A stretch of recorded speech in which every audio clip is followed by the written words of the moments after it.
I know this location is familiar to many of you who have been to some of our programs for the Stanford Historical Society, or perhaps some of you were here as students yourselves at the law school.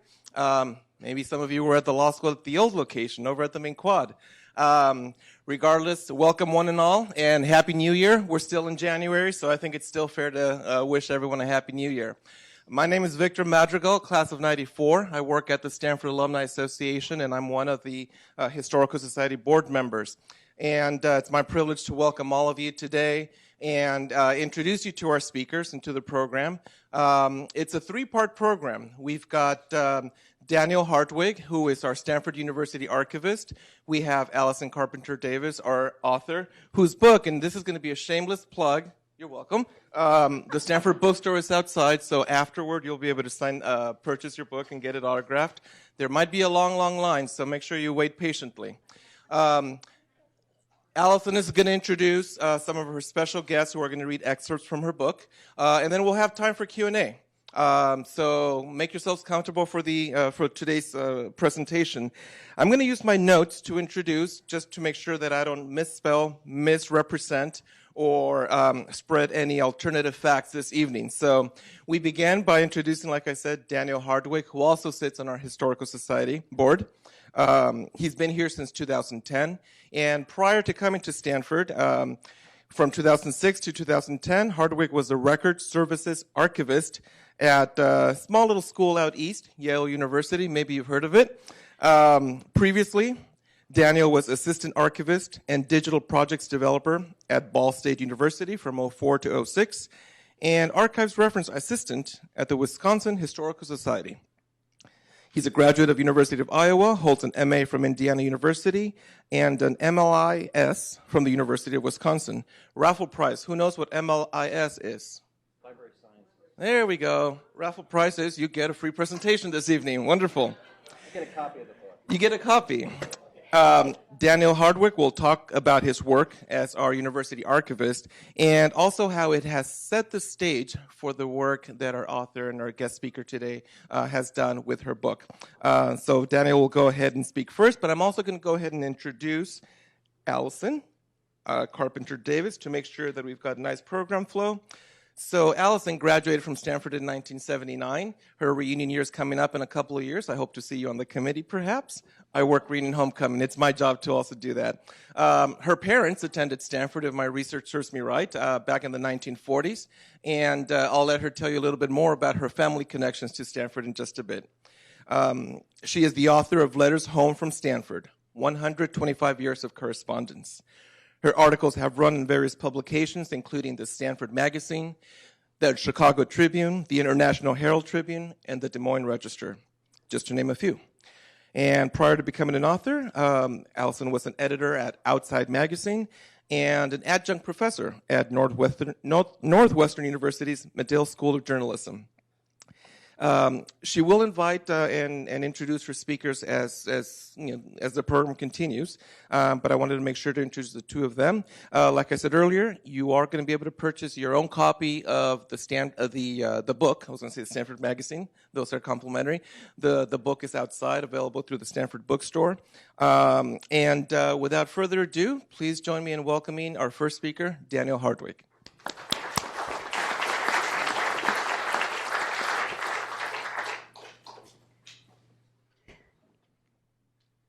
Thank you, and thank you for coming out for tonight's celebration of archives. Everybody hear me okay?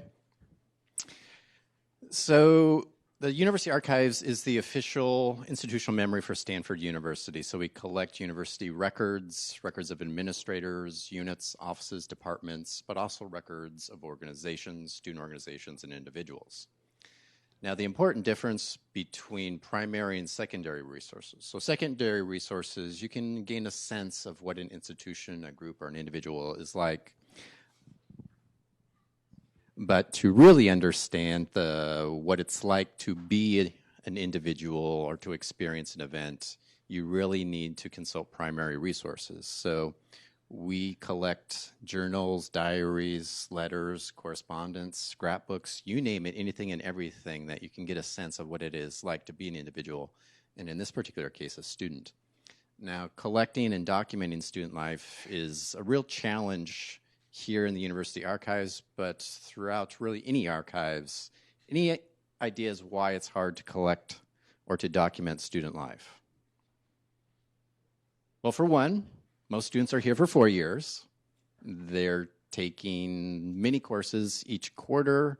They're really not concerned with keeping track of, documenting, and preserving their materials. So they've got many more important things to think about in their time here as a student. So oftentimes things aren't kept, they're not well preserved, and therefore they don't make their way to us in the archives. So it's a real challenge for us to make sure to keep track of, to check in, and later on, hopefully when they attend reunion weekend, to make sure that materials that they have created come to us. And so we've, over the years, collected several collections of students' scrapbooks and other materials, and we've compiled one collection we call the Stanford Student Letters and Memoirs collection. We'll hear much more about that. But it's only about 5 or 6 boxes out of the tens of thousands of boxes that we have in the archive. So it's a relatively small collection. So given that relative dearth of materials we have documenting student life, we, a few years ago, worked with the Alumni Association to create what's called the Stanford Alumni Legacy Program. So this was a collecting initiative targeted at alumni, centered around reunion weekend, but also available online, to solicit materials for the archives. We're doing things a little differently, so it's not just gifts, but we're also willing to accept materials, digitize them, and return them to individuals if they so desire. So those efforts resulted in several collections of student letters, photographs, scrapbooks, you name it. And so we're very thankful in working with the Alumni Association to make those materials available. So here you see, in an effort to attract individuals, we've done a variety of things in terms of social media, cutouts, cardboards. I think Leland Jr. actually went missing this last reunion weekend, so if you do spot him, you don't necessarily need to tell us where he's at, but just make sure he's having a good time. So the Legacy project has done very well in terms of collecting materials, but we're also interested in documenting additional or using additional formats or materials to document student life. So we created what was called the Stanford Stories Project. So this was also in conjunction with Reunion Weekend, where we set up a short, what we call like a booth to capture stories of alums during their time on the farm. And so we've compiled, I believe, over 70 recordings of alums back on the farm. These are all available on the Stanford Library's YouTube channel. So if you just want to Google Stanford Library's YouTube, you can access all of these Stanford stories. Now, given the success of that project, we're in the midst of another project working with the Oral History Program to create what's called the Stanford Community History Toolkit. So this is a project to create low-barrier access and instructions for individuals or communities to create their own oral histories, interviews, you name it. So either using readily available materials, like your cell phone, a camera, a laptop, etc., you can record and share your story. So we'll compile all of those recordings, we'll transcribe them, and we'll make them available. So we've already got 3 projects interested in starting with this project. So one is the April 3rd movement, or the movement. So we've been working with those students who participated in many of the protests in the late 60s and early 70s. So we've scheduled a meeting in February for several to start planning that project. Another project is the Stanford trees. So I love it. We've worked with the last 2 trees in the archives.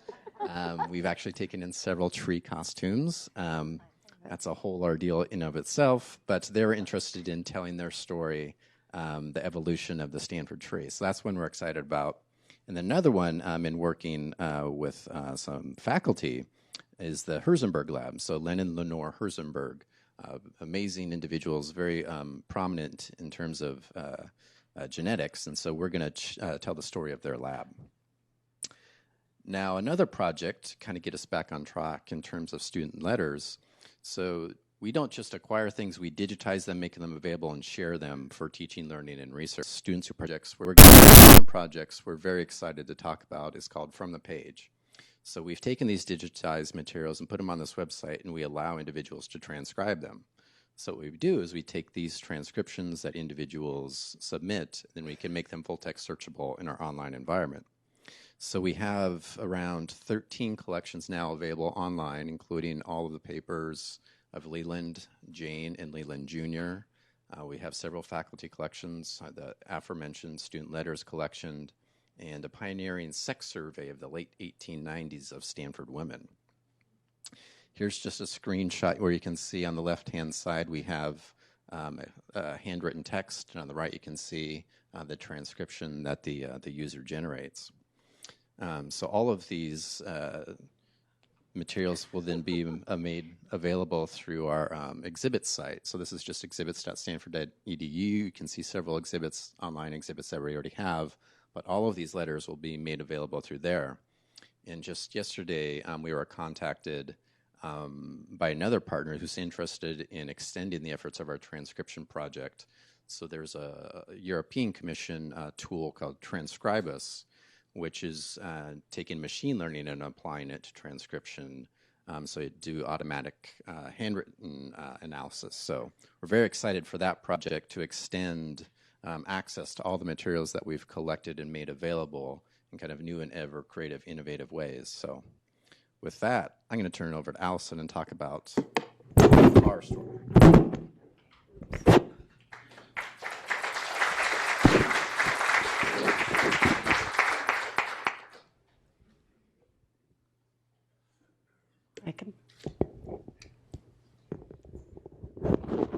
I'm just going to use this.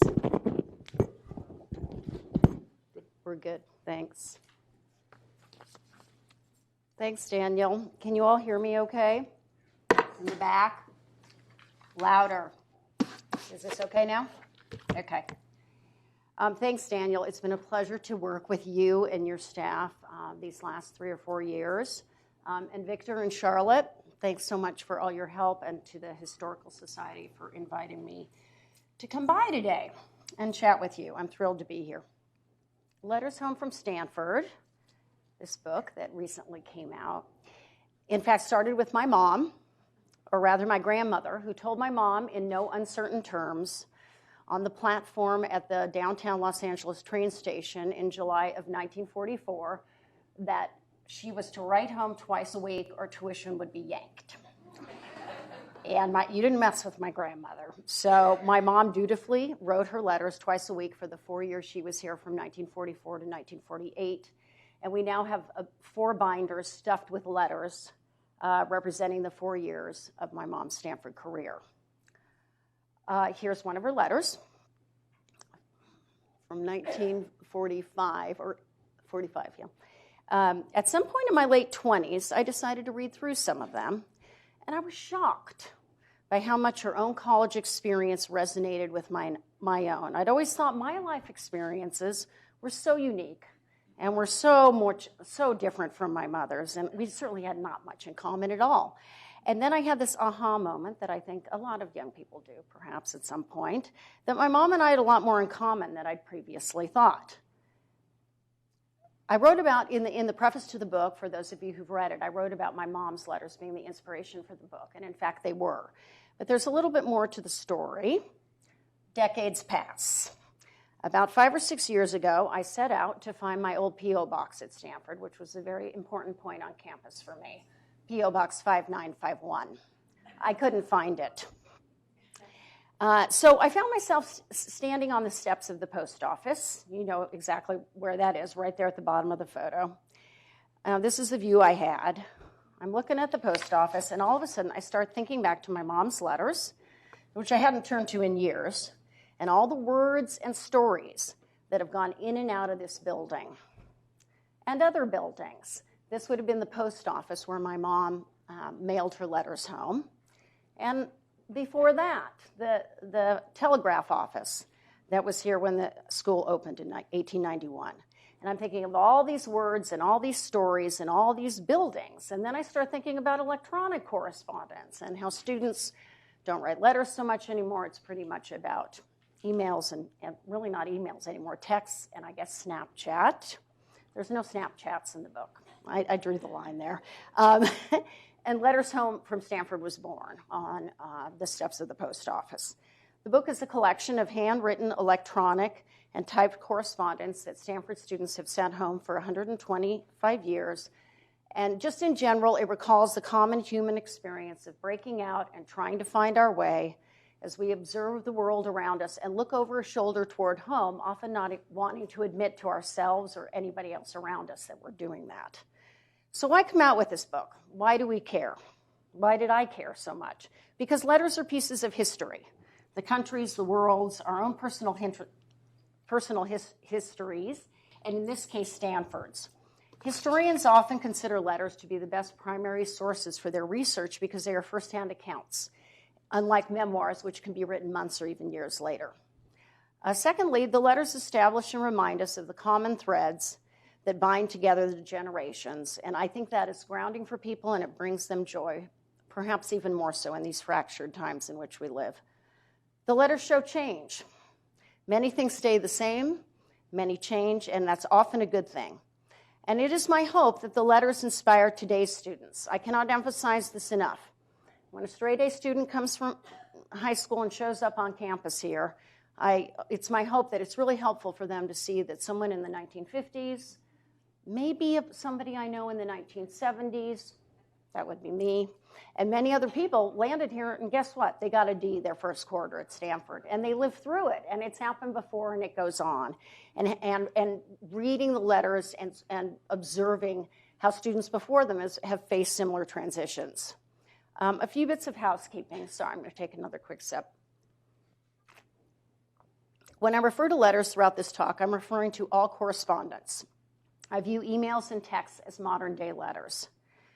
All the correspondence throughout is credited to the Stanford University Archives, which, as Daniel said, they hold all of this correspondence in their wonderful Stanford Student Letters and Memoirs collection. And while I'll obviously focus on some specifics related to Stanford here today, there's so much of the book, if you didn't attend Stanford, there's so much of the book that's about growing up and setting out, and you don't need to have gone to Stanford to relate to it. After all, each of us was once 18 or 19 years old. Okay, the remainder of the talk breaks into three sections: what the letters reveal about what hasn't changed. Then some members of the Stanford community have been nice enough to do some readings. And then we'll talk about what the letters reveal about what has changed. So what do students write home about? The larger categories would be their everyday lives, their participation of or observations of campus events, and their feelings about worldwide events.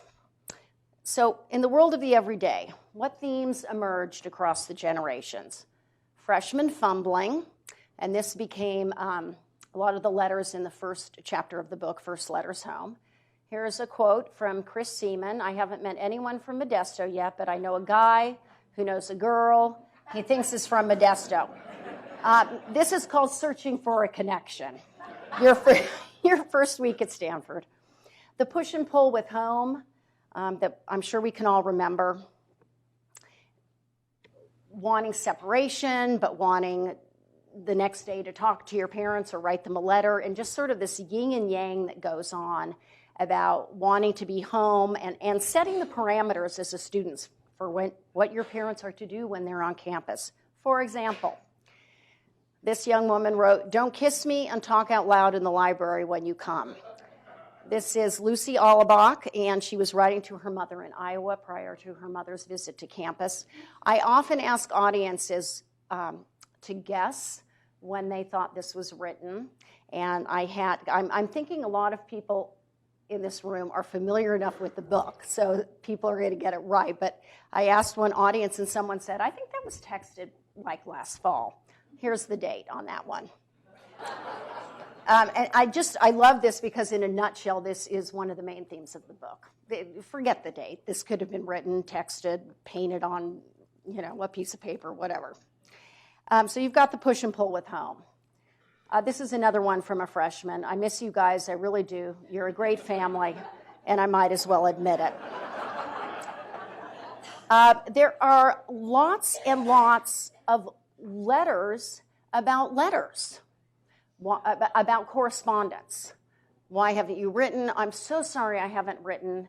And then there's a lovely one, 3 paragraphs about thank you for the lovely letter, and I promise I'll write more. And then, of course, there's often, and then 4 paragraphs in building to the punchline, can you send money? You see in this one, that's it for now. Please send what I asked for. This is from a student in the 60s, and then he's constructed the word write. Please send are the 2 most common words put together in all the correspondence. And then please send fill in the blank, and the number 1 fill in the blank is money. Let's see. There's letters about life of the intellect, students being excited and inspired about what they learned in class that day. This is life, and there's struggles. There's struggles with finances, academics, roommates, relationships. I didn't want the book to be all rah-rah all the time because that's not life and it's not reality. So I wanted to be sure and include some excerpts that weren't funny and where students were really struggling. I call this is your classic dorm shot from the quad in the 70s. I call this the face in the crowd photo. There's a freshman in this photo who didn't feel comfortable talking on the phone with her parents about her struggles, nor did she talk with a single person on campus about them. But she did feel comfortable writing her parents in a letter about what was going on. And she was having serious questions about, why am I here? I feel like I'm flunking all my classes. And she had this to say to them. She was really having a hard adjustment. I've never felt like a complete failure, and it's hard to accept a failure.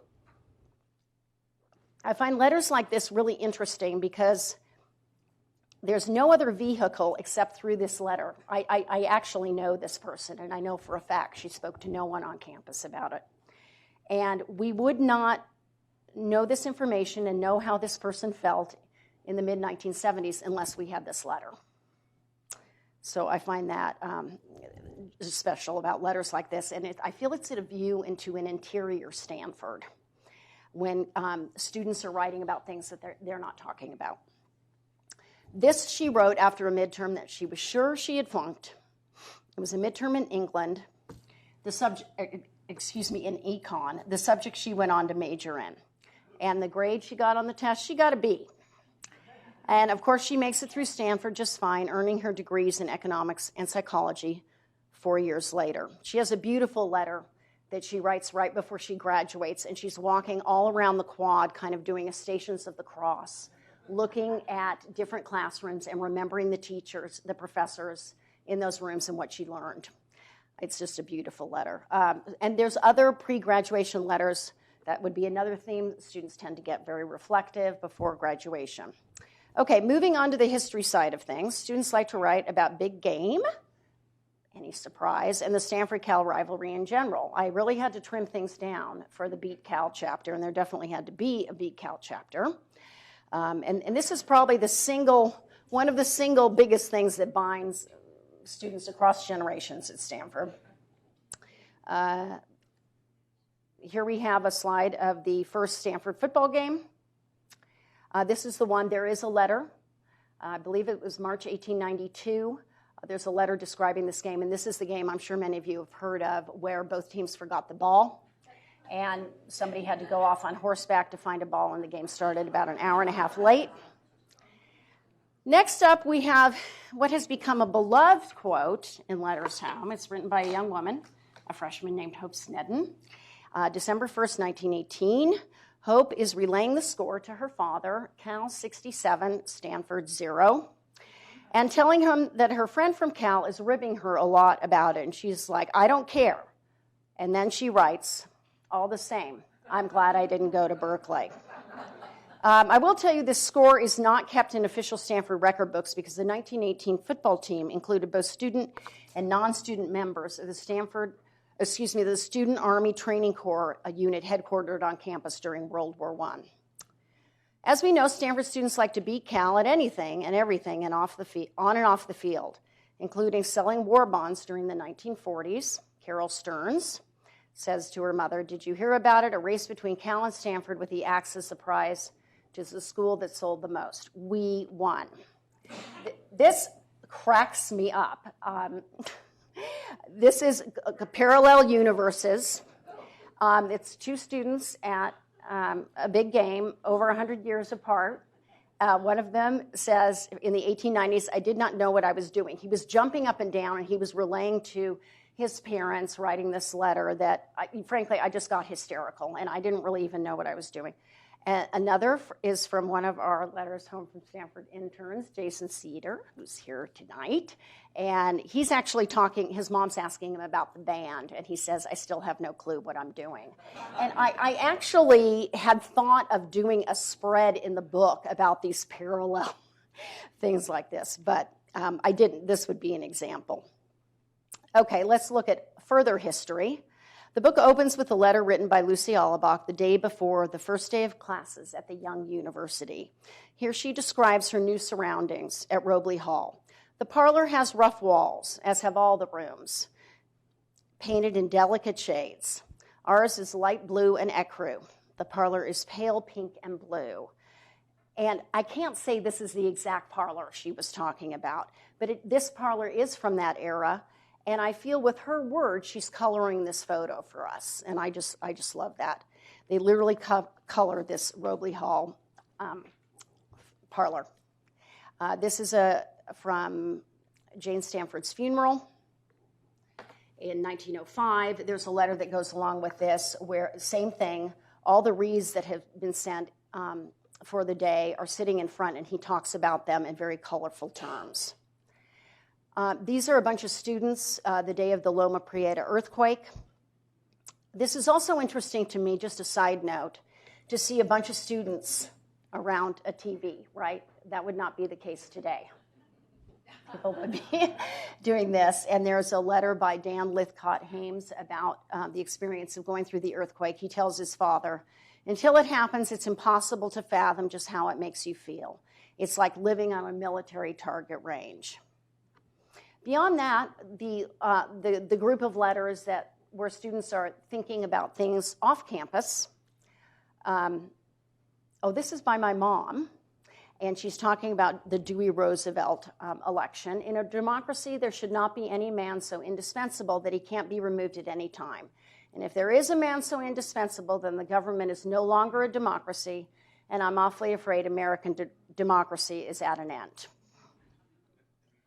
This is a letter written also by Hope Snedden. It's about her and a lot of the girls in Robley Hall running into Palo Alto in the middle of the night to celebrate the end of World War I. This is a Stanford Daily the day after JFK was shot, and a letter beside it written the same day from a young man named Gary.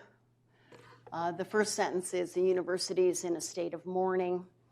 He goes on to describe the mood on campus and also the fact it was big game weekend, and many of the festivities that weekend were canceled. What I'm also struck about in this letter is the listing in the archives.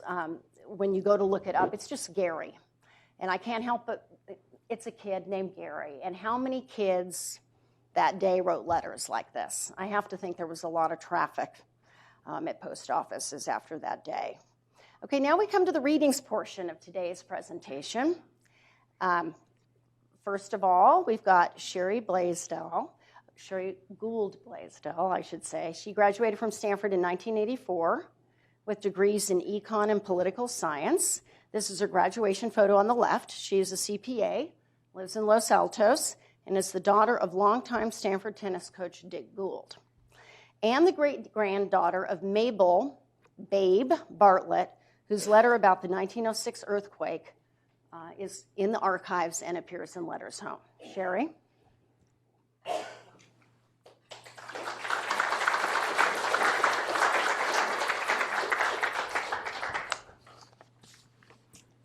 Thank you.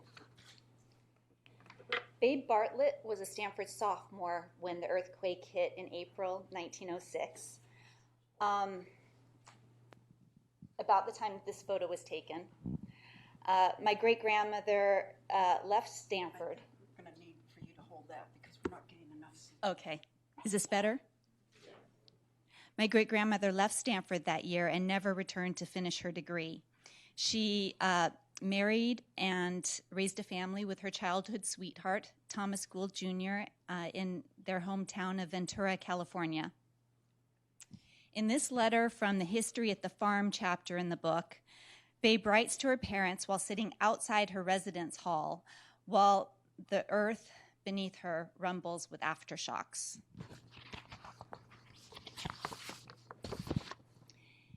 April 18th, 1906. Dearest folks, strange to say, I'm still alive. I never heard such a noise in all my life, and things were just flying all over my room. I seemed to be perfectly crazed. All the other girls have some thoughts, but I don't think I thought a single thing. We are sitting out on the lawn now, waiting for another shock. Goodbye if the earth swallows us up. We're hoping for the best and are really quite cheerful. Not a soul in our house was even scratched, but Mrs. Spencer was thrown from bed and sprained her ankle. It was about 5 o'clock that it happened. We chased out on the porch in our kimonos barefoot, some in their nightgowns and blankets, etc. You never saw such an array and a variety of clothes. After the shock subsided, we went in and put on clothes enough to go to the quad. We could see that the church steeple wasn't to be seen. Every chimney on the campus is down, even the great big one. It fell through them, killed the engineer. Those buildings are wrecks. The church is a mass of ruins, can see clear through it, simply can't describe its ruin. The memorial arch is down, crushed the arches around. The arcades in lots of places are destroyed. The new gym and library are utterly demolished, nothing but the frame of the dome standing. These buildings haven't been accepted yet, so guess the contractors will have to stand the loss. The big gates are just a pile of stone. The chimneys fell through Robley and took the floors with them. 3 girls fell through the floor, but no one was hurt over there. Joy, I'm glad I don't live there. Encina had the same misfortune. The air shafts fell through, taking all the rooms through to the basement with their occupants. The boys were working hard digging the poor fellows out. One was dead and the others badly hurt. Guess the hospital was full. I'll bet there was lots of heroic work done around by all the boys and everybody. The Kaisai house is the worst of the residences. It is shoved over to one side and all collapsed like a card playhouse. The earthquake could not have been at a better time. Light, yet all were in bed, just before the fires were started for breakfast, because the stoves and chimneys are all to pieces. We finally had some coffee and bread for breakfast, cooked things on a campfire in the backyard. Just think, if folks had been on the quad, hundreds would have been killed. It is perfectly miraculous that any of us are alive. Sadie's bed collapsed with her. We are all planning to sleep outdoors tonight. Heavens, I'll live in mortal terror of another. I forgot to tell you. I got just this far when there was one horrid shock and I leaped wildly off the porch. It's over now. As I was saying, well, another terrible shock, and off I leaped. The house was just twisting. I'm on the lawn again now. There are lots of little shakers, but I'm so brave now, I don't mind little shocks. I was just about to tell you that the terrific shock predicted this morning didn't come. Just slight ones like this afternoon. They say the earth is apt to open. I filed a telegram to be sent to you as soon as the wires are in shape. Heavens, I'm praying you are all right, and only wish you knew I was so. I know you're about crazy. No doubt you've heard terrible rumors. It certainly has never been equaled.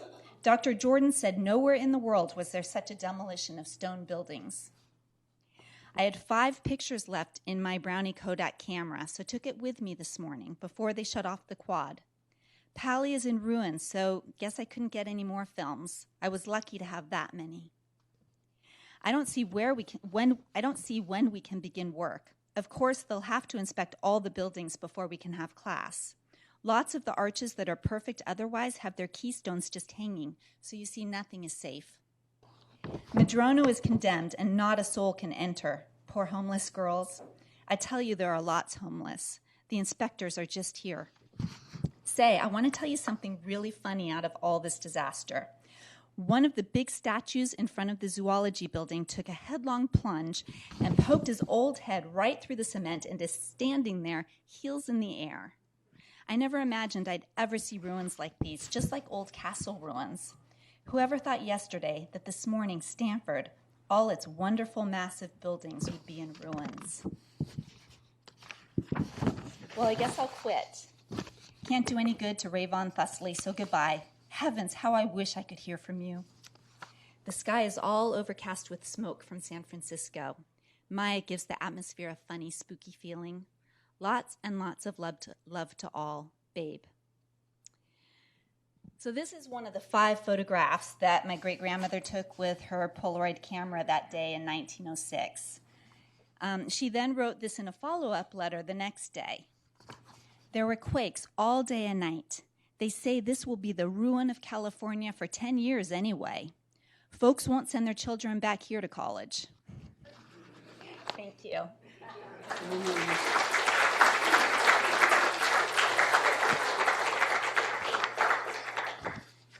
And now I have the pleasure of introducing someone near and dear to my heart. Dick Gould, class of 1959, grew up on the Gould family farm in Ventura, California. He earned his MA in secondary education at Stanford in 1960.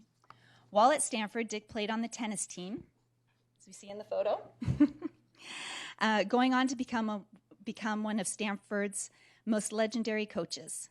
Dick retired just 3 days ago as the John L. Hines Director of Tennis after a total of 58 years as a Stanford student, coach, and director of tennis. As coach for 38 years, Dick led the Stanford tennis team to 17 national championships, more than any other NC2A tennis coach, and more than any other coach in the history of Stanford in any sport. Dick's 6-hour oral history of tennis and sport at Stanford has recently been published by the Stanford Historical Society. Thank you. Please give a warm welcome to Babe's grandson and my father, Dick Gould.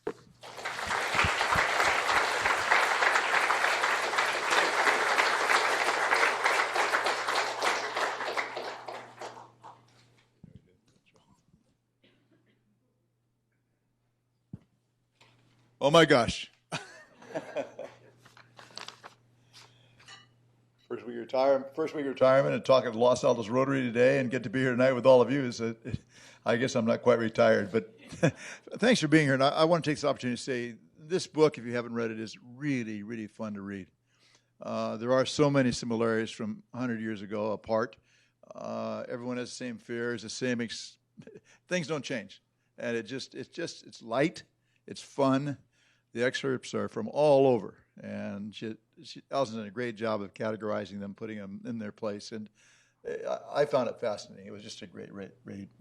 And Sherry, thank you so much. I'm so proud of you, of course, and thank you for introducing me. Did you write home for money? My dad, Richard Bartlett Gould, was Mabel Bartlett's son. My father and Sherry's grandfather received his BA in economics, barely. He was admitted to law school, but it was during the Depression, didn't go. But I looked at his transcript and got the feeling that no one else applied to law school. It was pretty. His dad was a lawyer, went to Michigan Law School, but was really a gentleman lawyer and a full-time farmer. And my dad, during the Depression, followed up and was a farmer as well. Served in many local boards in Ventura, and very proud of all he did to help the community. At Stanford, he played on the Goof Squad. That was what they called the backup JVs, really. We see him stood up in this photo, and I'll tell you, football was love. He wrestled a little bit too, but football was his love, and he wasn't going to play. He played both ways in those days. A guy named Bill Corbus was a consensus All-American, same position, and he's referenced in this as well. His letters read like a who's who of Stanford athletics. He wrote letters home every week. His diary, same January 19th day for 4 years, had a little sentence on it. He never missed a day in his diary, all from Stanford. Just a fascinating account of his experiences here. But football was really a big part of his life. he had a chance to play under the great Pop Warner, or practice under the great Pop Warner, and here's one of his letters home. It was actually written on my birthday, October 1, 1931, however.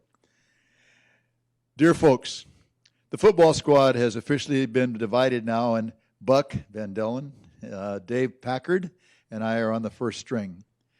When Dick M. gets out of the hospital, again, I think he can make the first string end. Not bad for the Alpha Delts. Pop is working on a new system this year. The Goofs are learning all ASC plays and formations that the scouts pick up. And we're to give the varsity some practice against that system. Pop is sure gunning for them this year. It's sort of now or never, it seems. We have 2 real games ourselves and several practice scrimmages with JCs.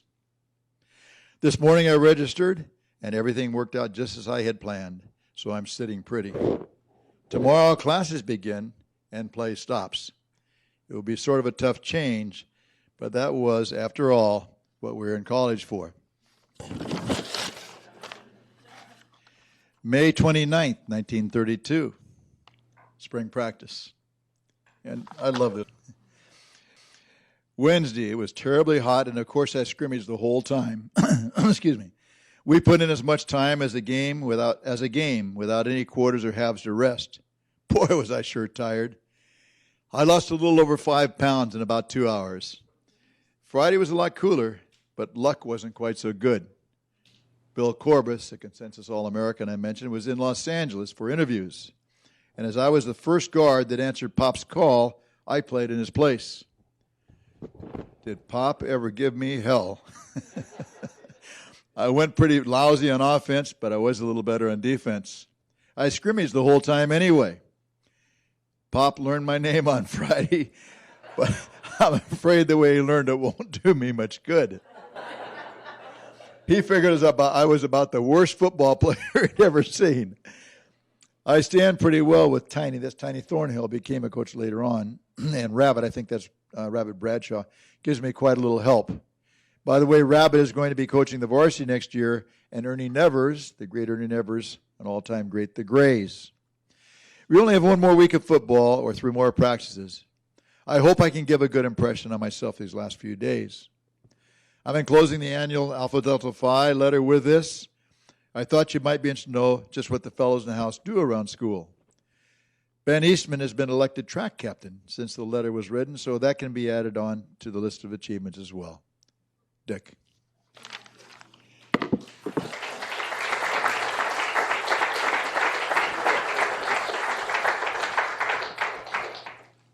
Thanks, Dick. We have another reader now. Her name is Elizabeth Krieger. I'm just catching up here, Elizabeth, just a sec.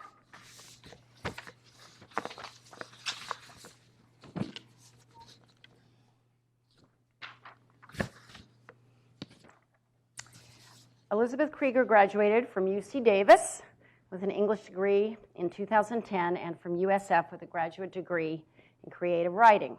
She's the eldest granddaughter of Nancy Christine Krieger. You want to come on up, Elizabeth? She's going to talk about her grandmother a little bit and then read one of her letters. Go just right here. Okay, this is the intro, and that's the letter. You're good.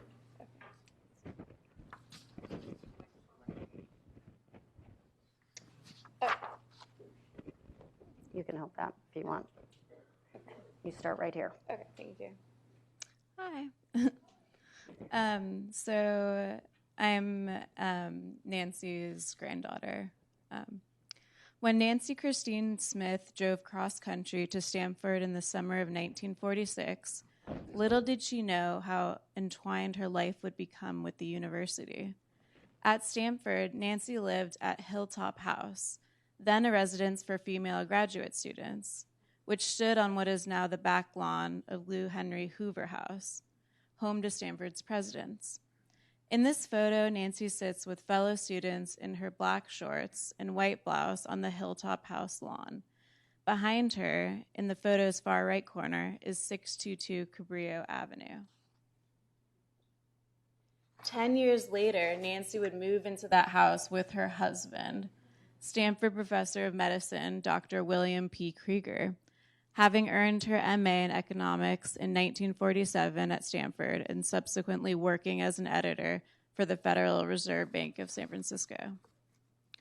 During her 62 years at 622, Nancy lived next door to 7 Stanford presidents, raised 4 children, ushered in nervous undergrads arriving for med school interviews with her husband, which I heard were extremely nerve-wracking, and was a surrogate mother to literally hundreds of Stanford students who boarded at the Krieger home, many of whom wrote our family upon her death this past August.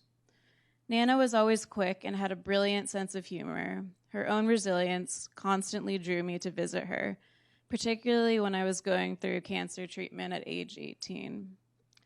In this letter from First Letters Home chapter, Nancy describes some of her first impressions at Stanford. Friday evening, September 27th, 1946. Dear Mother, Stanford's really wonderful. It's really a scream the way I've conditioned myself to the surroundings. I expect people to be friendly, and consequently, I myself am terrifically friendly. Heavens, I think nothing of sitting down at lunch with some boys I've never seen before, and we have a nice chat as though we were old friends. But I'm sure I'll go around with beaming countenance all the time and thus practically force people to be nice to me. Who knows? But anyway, the atmosphere is about the nicest I've ever seen. The sales girls and men in the shops all around the vicinity are so nice. Waitresses, too. They're all so friendly and helpful. Really something compared to New England.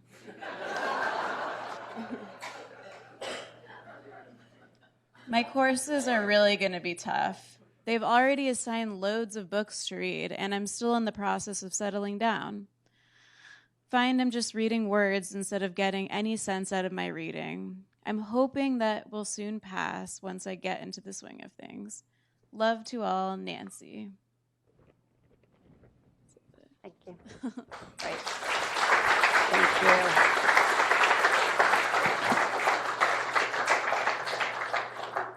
Our last reader is Kat. Kat Gregory graduated from Stanford in June 2016, and she's currently a co-term student in computer science.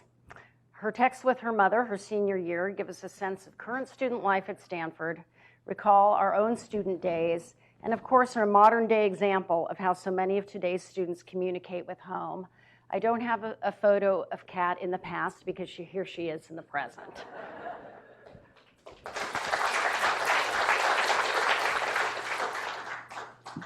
Thank you so much, Al, for having me here today and for compiling such a lovely list. Should I use? Sure. Wonderful. As we see in a series of texts to my mom from the Final Letters Home chapter, it's been a full end of the quarter. It's June 7th, 2016, 5 days before the 125th commencement at Stanford University. I was up for most of the night. June 7th, 10:41 a.m. After submitting our final natural language understanding paper at midnight, I headed over to Narnia to pull an all-nighter with my senior project team for the software fair demo today. I biked home via Lake Log as the sun was rising. Hand-wrote notes to each of my residents with end-of-the-year messages and freed them, Dobby style, with crazy socks. Fuzzy socks, monster-face socks, knee-high socks, socks with Starry Night and the Scream. I heard 2 girls gasp when they opened their door, and over the course of the morning, at different places around campus, 2 other residents showed me that they were wearing their socks too. And then, since I had an hour left before our senior project team reconvened, and that's too short for a decent nap, I went on an 8-mile run in Matadero and hit my fastest time on the loop. And they say if everything's under control, you're just not going fast enough. From the same day at 2 p.m. Mom, I just got my grad gown last week, but after I got it, I went to lunch with a friend, and I realized I don't think it ever made it home to my room. My pack was loaded with packages of socks, What if it just fell out? I waited an hour in line just to pick it up. What should I do? I'm taking grad pictures with 2 different groups this afternoon, and I need at least a stole for those. At 2:24 p.m. I actually remember. It must be in my room. 2:24 p.m. But I have no idea where. 3:30 p.m. Just kidding. I found it. I'm a fool. And at 3:30 from my mom. So much for thinking things were running too smoothly. 3:30. I never said smoothly. Thank you so much.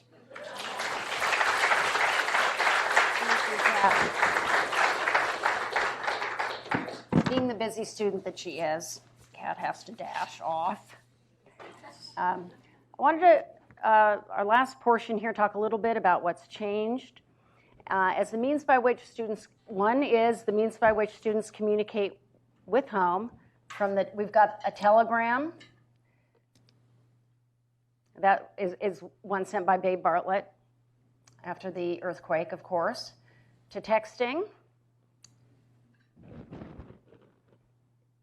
Oh, this is the one from Jason Cedar, an intern for Letters Home, where his mom asks him about his work, and he says, work, nothing but work ever in my life, which I get a kick out of.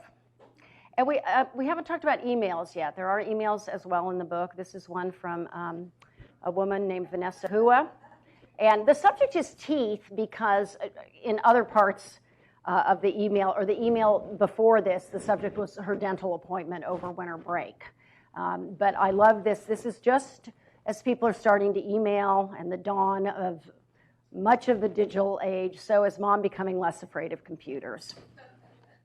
Another thing that's changed are the words and phrases students use. This is in one of, there are 2 letters from Herbert Hoover in the book. There are 5 letters that he wrote home from Stanford. They are held actually up at the University of Oregon libraries, but we were able to get a hold of them. And this, Dr. B, that's as in Dr. Branner, says, I can swim it. If not, he will throw in a cork. And life vests were made of cork. I was told by people at the Herbert Hoover Presidential Library. They were made of cork in the early 1890s. So here Herbert may be saying that if his current funds run out, perhaps Dr. B will throw him a cork or help keep him afloat financially.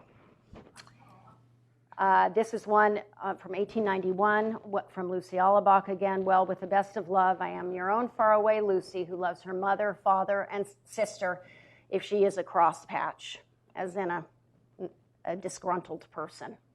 And finally, I thank you very much for the very toothsome remembrances, as in delicious goodies his mother had baked and sent him. I also find this interesting because there's a formality in the writing in the early 1900s that we just don't see anymore. So that would be another example in terms of language. The letters also show what's changed in terms of things, items on campus. This is a laundry box. And those of you who've talked to me before know that this is one of my favorite things in Letters Home, all this discussion of laundry boxes. I'm just curious, is there anyone here who used a laundry box in college? I knew it. Yes, 2. Okay. For those who don't know, laundry boxes were in use by students across the country and often sold in bookstores between 1910 and 1960s. It's embarrassing how much I know about laundry boxes. But anyway, and were either aluminum or cardboard, and students would send them home with their dirty laundry. And someone at home would do the laundry, fold, perhaps press, and fold, and send back. I'm guessing it was Mom. And there's all these letters. When's the laundry box coming? I'm about to send the laundry box. I can't imagine the amount of organization in terms of keeping your clothes clean and the laundry and coming and going. And I happened to be in Washington, D.C. this fall, so I made a pilgrimage to the National Postal Museum and saw the laundry box. Another thing that's totally changed around here is there used to be engagement announcements in the Stanford Daily. This is one from the 1960s, and there's a very long letter from a student named Elaine Lavis, and there was a ceremony in her dorm, lighting of candles, all this stuff, and then this announcement in the Daily when she got engaged her senior year. One thing I'm really pleased that's come out of the book is there's a background narrative going on about the changes in the roles of women on campus and thus in society. This is Julia Hamilton Conkling saying to her mother, in the chemistry lecture class that I am in, there are 125 boys and 6 ladies, and I am one of those poor ladies. And I love this because this is women, a woman in the maths and sciences, and she went on to teach high school math for decades in El Centro, California. She also went on to get her master's at Stanford in 1916. This is a letter in the 70s written by a young woman. It's a very long letter, 6 pages, and it's all about the same topic, which is kind of unusual. Letters tend to cover 10 or 12 topics often. She's asking her mom, she's really probing with her mom how she felt about working or not working, being home with her 3 children or not. What did she give up? Her mom was a professor. Did she have regrets? What am I going to do about this? This particular student was taking the class, The Psychology of Sex Roles by Sandra Bem at the time, and she's just very caught up in this whole subject. It's a wonderful letter, and to be honest, I feel like she's speaking for a generation of women wondering this sort of thing. This is Natasha Pratap, and this was taken she came to Stanford in 1990. And I love this because this is the world has opened up to women. By 1990, more men and women are coming to Stanford from across the globe. And Natasha flies to SFO from Bombay by herself in 1990 to come to Stanford. There's a wonderful letter from her about her journey out here and her first impressions of Stanford in the First Letters Home chapter. And here we have a modern-day graduate, Lane Bruzak, class of 2016, also got her master's in design here the next year. And I think the print's pretty small here. I don't know if you can see it in the back, but just a synopsis of this text exchange with her mother. I think you will get, her mom says, I think you will get about 1,000 back from federal, as in tax returns. And this is Lane's first tax returns, and she's very excited. And she says, wow, that sounds like online shopping to me. And her mom says, that's funny. I think it sounds like first month's rent. So here we have a young woman setting out in the world. She's now actually working at the Google Idea Lab in New York City. And I love this photo of her because she is giving a presentation at a young entrepreneurs meeting. And that just sums up how far women have come, both at Stanford and in the world in general. Before I close, I just want to say it's been my profound honor to access, through Daniel and the archive's help, the words of so many Stanford students, work with Daniel in obtaining more, plucking them out, dusting them, polishing them, and trying to put these letters together in some sort of form as best I could to give them the most meaning and resonance as possible. And before I close, there's some other people here today who I'd like to acknowledge.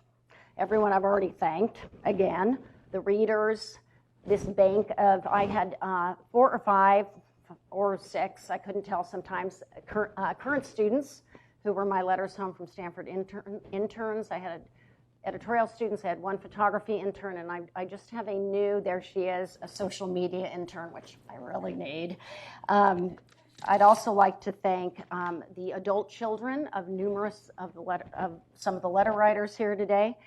And also from the Historical Society, both Dick Gould, Dick, thank you, and Susan Christensen, who I thought was coming tonight. She was on the registration, but I guess she's not here. I received a lot of help from them in the beginning stages, and Dick was very helpful in advising me about doing a book, as he had just done one. So I received a lot of help and assistance in the background here. And here's the thing. I didn't write this book. Vanessa Hua, upper left, class of 1997. She wrote this book. Once a writer for the Stanford Daily and now a columnist for the San Francisco Chronicle, Vanessa recently came out with a collection of short stories titled Deceit and Other Possibilities, and she has a novel coming out in August. I am honored that she wrote one of the testimonials on the back cover of Letters Home from Stanford. This book was written by Tamandra Morgan, who class of 2009. She's just arrived in Oxford, and she's one of 10 students who have letters in the Letters Home from the Overseas Campuses chapter, and there are a lot of letters in the archives from students who were writing them from overseas, because many students, if they've grown up in the Bay Area, they don't write home, but they tend to write home when they're overseas. Here she's just arrived at Oxford, and she says there are 44 separate colleges within Oxford and about 17,000 undergraduate students. This is in an email, and the subject line is First Week at Oxford. She's just thrilled to be there. This book was written by Russell Smith, class of 1941. Don't say anything to Mother. This is one of my personal favorites from the book. Russell has just been up in the city for the evening, and it's 2 a.m. and he runs into car trouble. And he's sharing this with his dad, but then at the end of the paragraph comes this line.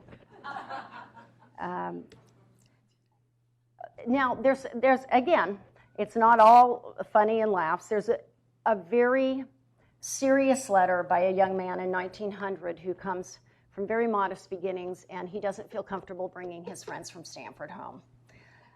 It's a sad letter, and he says, "Please," this is to his mother, "please look around for a new house right away, won't you?"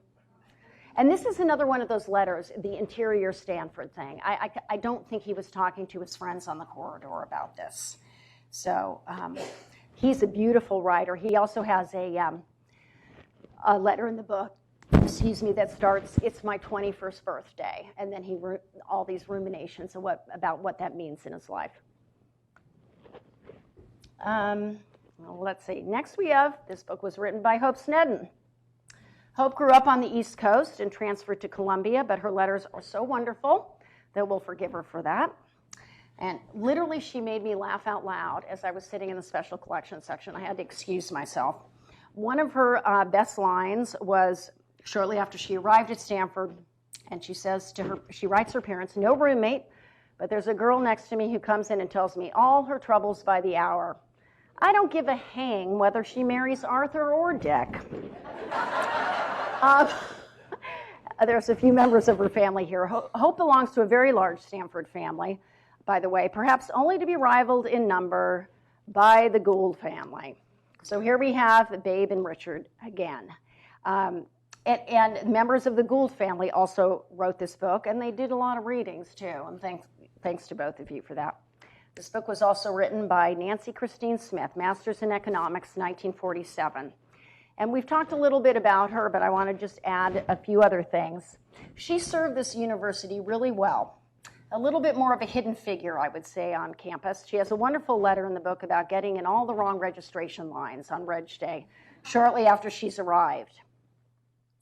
She raised up 4 kids in this house next to the president's, and she gave an assist in raising up so many of these other students who boarded at the Krieger household. She cooked dinner for 8 to 12 people 5 or 6 nights a week for 50 years. That's an accomplishment. She also headed the faculty spouses French club. While she was doing all this, she also had polling stations at her house for the neighborhood for many, many years. She really made a difference in this university. There are a lot of people who were her boarders, who are out in the world today, who were benefited from living in her home. And just a couple quick stories. There was one person who had unassigned housing, showed up on campus. He lived at the Kriegers for 4 years, all of his undergraduate years. He went to MIT to major in physics, decided he didn't like it, applied to medical school. I don't know if he had to do the interview with Dr. Krieger or not, but he got in, he came back, and he lived at the Kriegers all through medical school. So she really had a touch. A similar story is one student felt it was time for him to be in an apartment, but after he moved in the apartment, he missed it, and he worked out a meal plan, so he came for dinners to the Kriegers. So she's just an inspiration. This book was written by Joe Jacobs, class of 1965, who also served this university really well. He was super busy. He was entertainment editor of the Daily. And this is him and his best friend were both on the Daily, and this is their photo in the quad that one year. He was in the band. He was in Gaieties and many other theatrical productions on campus. And he was a producer of Gaieties one year, although it was the year that JFK was killed, so only one or two of his shows were performed. Joe also served in the larger sense, and tragically, he was killed in Vietnam less than 2 years after he graduated. And we are so blessed to have his letters. I feel there's parts of him that are still there in these letters. He's survived today by his twin brother, Carl, who attended Cal at the same time that Joe was at Stanford. And there's lots of very funny quips in Joe's letters. They share a Plymouth, too. Then it goes back and forth across the bridges. And they don't want to, neither of them wants to use the phone to call home because that costs money. So he writes, actually, a few of Carl's letters mistakenly got in when they were donating them to the archives. Anyway, who's paying for the battery? All these sort of, who gets it big game weekend, all this sort of thing. This book was also written by Carol Stearns, class of 1947, one of the first women to study law at Stanford. For a variety of reasons that you can read about, Carol knew when she left class one day that the next day she was going to be called on by the professor and basically being given a grilling by him. Amid self-doubt, she goes home that night and she studies and studies. She walks in the next day and she nails it. And her whole story there's a resilience chapter in the book, and I took 3 different students from different time periods, and she's one of them. And there's letters from when she first started at Stanford and going through this process and the story of preparing for class that day, and then she's so confident afterwards. And I love her story because I hope it's an inspiration to any student who's having self-doubts. One of her first letters, when she gets to Stanford, she says to her mom, "What if I flunk? I'm scared to death. What if I flunk?" This is after a day where she enters Robley Hall, and it's a wonderful scene. There's all these upperclassmen, and none of them raise a finger to help her. So she's gone through that. She's figuring things out. What if I flunk? And then we see her a few years later just nailing it in a law school class. So that's just wonderful. She inspires me, as does Carol's fellow Storyhouse resident, my mom, Mary Allie Lesnick, class of 1948, which is where this all started. Thank you very much.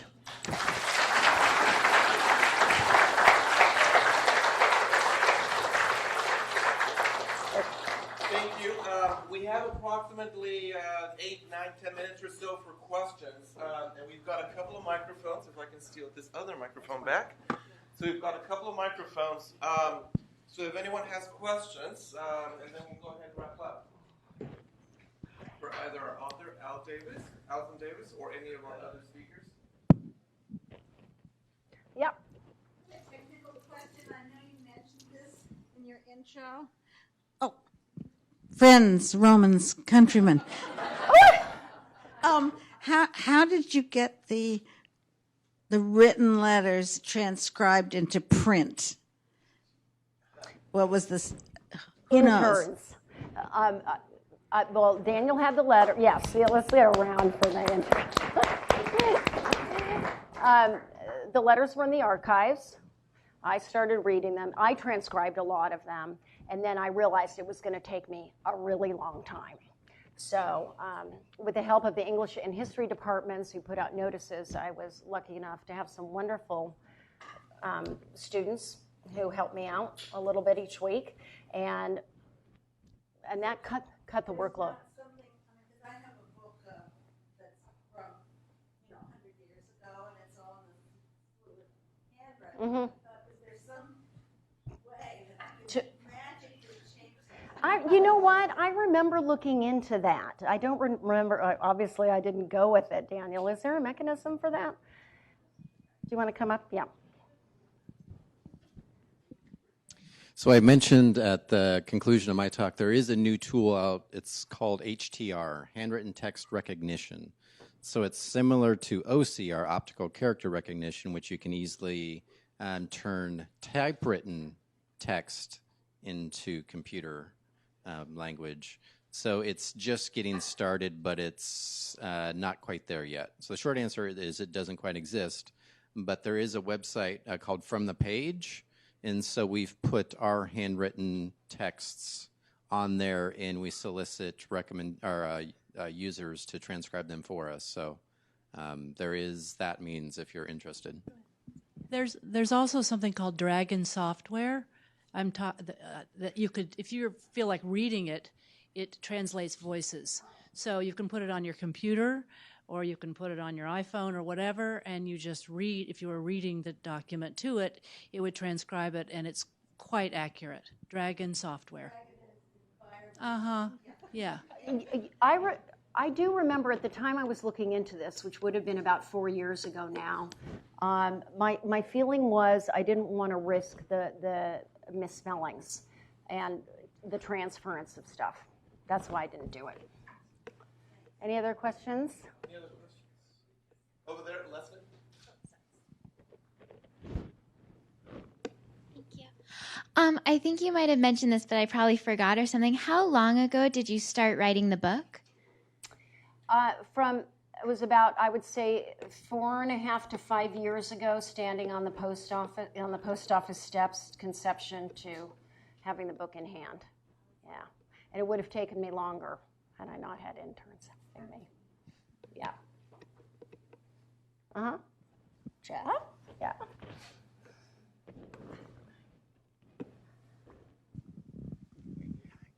When I read the book, I found the chapter on resilience was especially touching. Would you say a few remarks about that to us for the benefit of those who haven't read the book yet?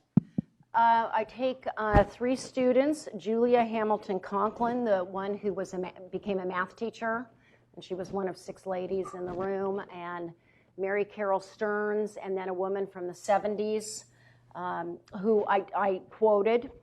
And that chapter is constructed differently than the other chapters because I wanted people to have a feel for each of these particular students. They just all happen to be women. There are many letters written by males in the book, but and it starts with their early letters, and then you see them go through until they are in senior year, and they've got the hang of things. And there's a lot of phrases. I don't know how to study for the tests here. I saw something along those lines a lot. And then how they work it through until they are all seniors, and all 3 of them graduated. So that was something I wanted to share with people and organize it in that particular way. How difficult was it to edit a book like this? It was very difficult. I wanted the book to be 150 pages. I think it's 358. I had really a hard time cutting things. I fell in love with these letters and the people who wrote them. That's just the long and short of it. So I just had to look at themes and balance. There are, it's either 37 or 38 men and women represented in the book, and over 300 excerpts from different letters. And yeah, it was difficult, very definitely. And I do think I have thought of doing this at other universities, and what I learned, you really have to know the heart and soul of a place to do a book like this. I don't think it would work for me to go and do one at another university. Yeah. What kinds of differences did you find, if any, thematically between letters by men and letters by women? That is a very interesting question. I will say in the 1940s, now this could just be because of the letters that happened to be in the archives, so I can't say this is the way it was. But there was a lot about jolly-ups and dating and sort of the social swirl around campus that I didn't see as much in the men's letters. That's the first thing that comes to mind. But I'm going to think about that one some more. That's a really good question. Yeah. Anything else? Any other questions from the audience? One more question. I don't want to monopolize, but there was nothing about the war. World War II? Yes. You know, I think there's a lot of letters in the archives, but they're from people on the front writing home. So the mechanism that I was working with of students writing letters out, the men weren't here.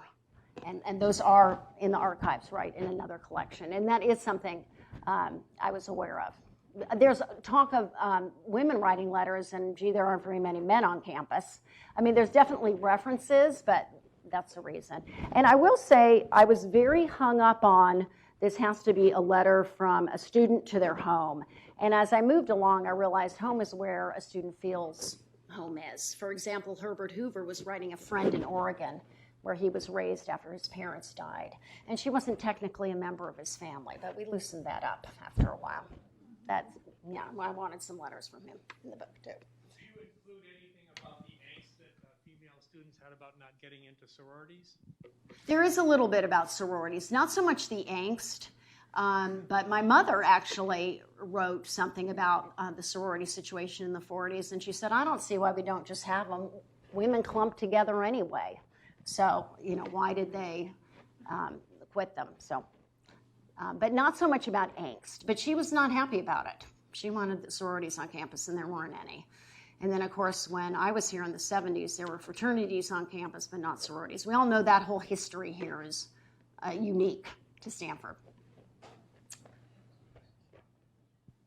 Great.